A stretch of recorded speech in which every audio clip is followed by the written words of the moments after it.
রান্নাঘরে ফিটকিরি রাখুন, ঘরের আলমারি টাকা পয়সায় ভরে উঠবে, সব রকম ঋণ থেকে মুক্তি পাবেন, সাথে হবে প্রচুর আর্থিক লাভ।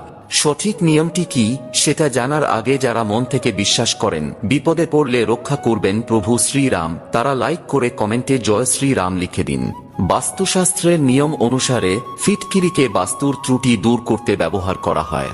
তারই মধ্যে মূল দুটি প্রতিকার হলো, নাম্বার 1, যদি আপনার অনেক ঋণ থেকে থাকে তাহলে তার থেকে মুক্তি পেতে একটি আম পাতায় সামান্য সিঁদুর ও সামান্য ফটকিরি দিয়ে বেঁধে একটি পুটলির মতো তৈরি করুন।